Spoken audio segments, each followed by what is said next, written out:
Hello and welcome back to another episode of Talking Trusts. This week I'm joined by Robin West and Jonathan Brown, managers of the Invesco Perpetual UK Smaller Companies Trust, or IPU for short. Uh, Thanks both very much for joining me. And Jonathan, I was wondering if we could start with you. As the trust name suggests, IPU invests mainly in the UK small cap universe. That obviously represents a huge universe of stocks. So what should investors expect from that from UK small caps? And also at your end, how do you go about sorting the wheat from the chaff, as it were? Yes, the UK small cap market is very broad. There's over 1,000 stocks we could potentially invest in the market. It's also a really high returning area of the UK equity market. It's got very good historic outperformance versus the FTSE All Share. Um, in terms of how we sift through it to find the best ideas, myself and Robin have got around 45 years of experience between us looking at the small cap market. So we've looked at and met many of the businesses a number of times over the years. And we do around 300 site visits and management meetings every year. So it's a very large part of our time is actually getting out there and kicking the tires on companies. I guess once we've cut it down by market cap, so at the low end we go down to about 60 million market cap, and at the top end it's about 1.5 billion. There's around 700 companies that we could potentially invest in. That's including the AIM market.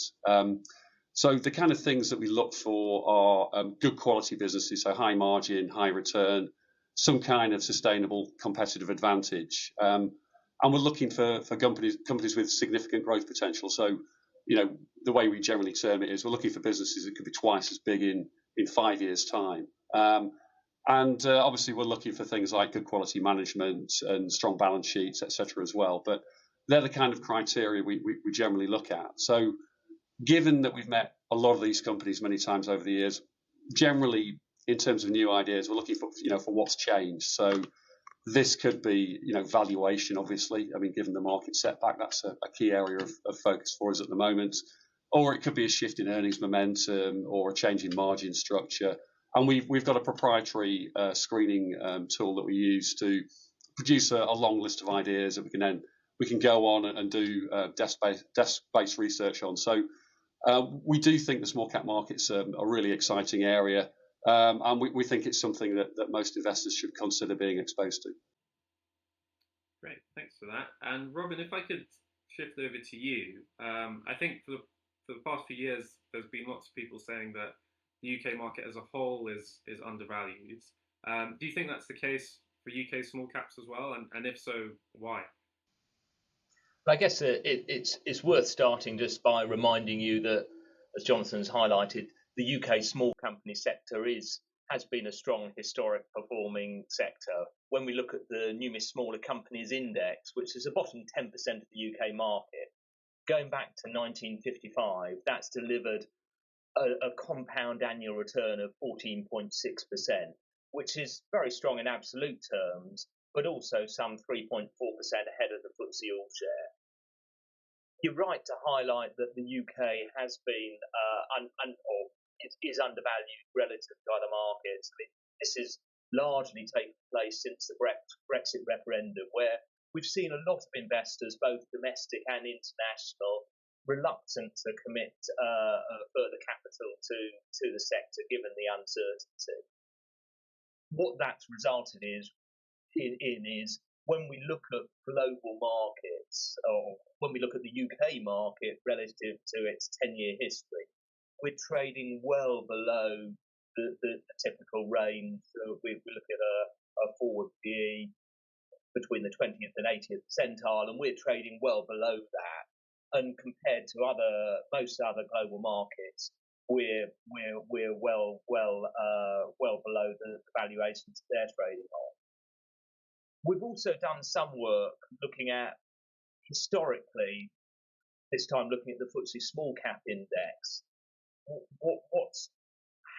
When you've had periods that the market is trading on low valuations, so typically below a 10 times trailing price earnings multiple, what has that meant in terms of returns over the following 12 months? And in general, it's been a good indicator of attractive forward returns. The average return has been 36% over the following 12 months. Now, we're not saying that marking the bottom of the market now, but what we are saying is that when the markets do turn, you can see some pretty attractive returns in the sector. Okay, and building on that, Jonathan, I think one of the problems investors can face when you talk about a given market being undervalued, whether it's the UK or anywhere else, is that it can lack a bit of nuance. So if you're looking at the UK small cap sector, are there any areas of the market that you think are particularly undervalued relative to others? And has that created any opportunities for you as a manager? Yeah, I mean, it's been a tough year for investors generally, but that does create opportunity. In the first half of the year in particular, we were seeing a lot of value in the technology sector. These businesses reached extremely high valuations during the pandemic, and that gave us the opportunity to take profit and reinvest elsewhere. I mean, over the last 12 months, we've seen a lot of companies within that sector halving in value, and that's brought them back to what we would consider a much more reasonable valuation. So we've added a number of new holdings such as GB Group and Focusrite, and rebuilt positions in existing holdings like Keyword Studios and Kainos. So we think that area is much more attractive than it's been for a number of years. I guess in the second half of this year, we've seen a huge sell-off in more consumer-related stocks in the UK due to higher energy prices and pressure on consumer budgets. We think some of these stocks are probably drastically oversold at this point. So, we're seeing some of the, travel and leisure stocks, retail stocks, etc., trading on 5 or 6 times PE multiples. And although some of these businesses are going to suffer in trading terms over the next 6 to 12 months, we suspect there are opportunities to buy into some of the better quality names in the sector. And when we look at historic market sell-offs, it's often the moments of extreme pessimism that, with hindsight, are the best buying opportunities. So, although things look bleak in certain ways, and the market sold off a long way this year, that may well represent a very good time for investors to be deploying new money into the market. Thanks for that, Jonathan. And if I could shift back to you again, Robin, I mean, one of the problems you face if you are looking at ostensibly cheap companies is that they are valued cheaply for a reason. So how do you go about avoiding the sort of value trap in the UK small cap space when making your investments? Well, I'd start by agreeing with you that you don't want to buy a company just because it's cheap. And as Jonathan has highlighted with our investment process, the majority of what we're investing in are growth businesses that we think could typically be twice the size on a 5-year basis. We do, however, invest in what we term self-help or recovery stock, and these are fundamentally good quality businesses but they've lost their way.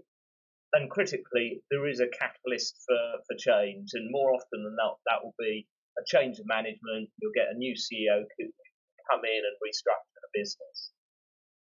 A good example here would be Serco, the outsourcing business. They recruited Rupert Soames, who came in, and he's led a very successful transformation on the business. Initially, it was stabilising the business, but now is actually returned to growth. It's a business that we invested in a couple of years ago, and since we've got involved, we've seen a steady stream of earnings upgrades, and that's resulted in a pretty pleasing performance on the share price. Okay, and one of the things that strikes me about IPU is that you pay or aim to pay a dividend of equal to 4% of NAV per annum. but both your style of investment and also the market you're investing in wouldn't necessarily lend itself towards that. So can you talk a bit, Jonathan, about how you go about, how does that impact your management style? How do you go about ensuring you can pay that dividend? Yeah, the 4% dividend yield is reached by paying out the income generated by the portfolio, but that's augmented by a payment out of capital as well. We think that's a really elegant solution. It gives investors the income they're looking for, but for us as fund managers, it means we can continue to target the businesses that we think can present us with the best total return potential, rather than just chasing companies that have a high dividend yield but might not necessarily be of the kind of quality that we're looking for. So we think it works very well, and it's certainly proved very popular with investors. So maybe in simple terms, you're not having to overthink about, should I invest in this because it will pay income. You can just really focus on what you think will deliver the best returns for shareholders. Yeah, exactly. Yeah, we like companies that pay yields, but quite often growth businesses, which are quite often the kind of thing we're looking for, don't necessarily pay high dividend yields, but can present you with a very strong capital return. So we found paying out a mixture of income and capital to investors matches very well with what we're trying to do as fund managers. Yeah, and Jonathan, if I could go back to you again with another question, which is, this year obviously inflation has been a huge problem for investors and has sort of spooked markets and probably been the main driving force putting downward pressure on equities prices, particularly in the small cap space. So how do you go about protecting your portfolio from the impact of inflation? Yeah, we like companies with pricing power, and by pricing power I mean businesses that have unique products or services that means that customers can't just disappear off down the road and try and buy it more cheaply from a competitor. So we like companies with interesting products, high market shares within their particular niche, or businesses that are in a very strong negotiating position with both customers and suppliers. And we found within the portfolio, the majority of businesses have been very successful over the last 12 months in covering off those cost increases by nudging up prices. A good example would be Volution, which makes ventilation products. It's best known in the UK for its Ventaxia and Manrose branded extractor fans. Like a lot of companies, they've seen the cost of components going up over the last year or two, and they've put through 2 or 3 price rises, and that's enabled them both to maintain margins and to grow revenue over the last year. Great. And maybe, Robin, we could switch back to you just to finish off. I think ESG issues increasingly seem to be of importance to investors and, as a result, to managers as well. How do you at IPU go about engaging with companies on that front? And is it difficult to do at all?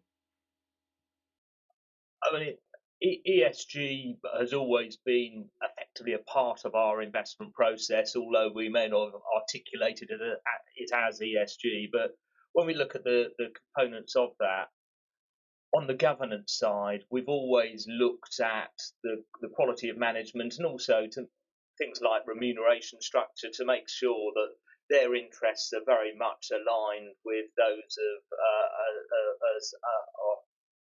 of us as shareholders.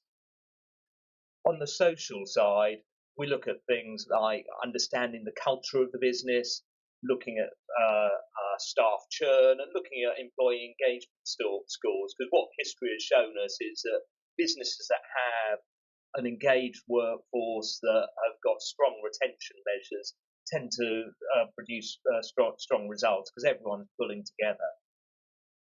When it comes to the environmental side of things, we like to see businesses making investments there, and the best sorts of investments are those that produce both a good financial return but have benefits for the environment. So one of our investments is in a business called Genuit. This owns the brand Polypipe, which is a market leader in plastic plumbing fittings and pipes within the UK.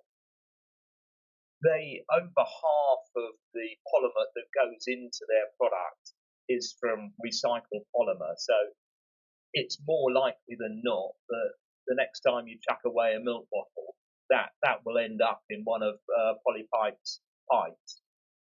This has clear environmental benefits in terms of reusing that plastic, but also it has a financial benefit in that recycled polymer is cheaper than virgin polymer, so it's a win-win situation.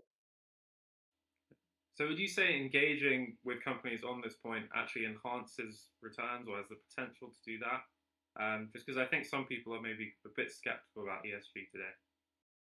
Yeah, we're cautious about businesses that are so-called greenwashing. It's got to be genuine investment, but investment for the right reasons, and it can enhance returns. And say in Genuit's case, they've been doing the right things, both financially and environmentally. Great. Well, I think that's a good point at which to stop. So thanks very much, Jonathan and Robin, for joining me. And thanks everyone for watching. If you're interested in learning more about IPU, then head over to the Kepler Trust Intelligence website, where you can find research notes and other articles on the trust. And if you're also interested, just head over to the IPU website as well. So thanks very much for watching and have a good day.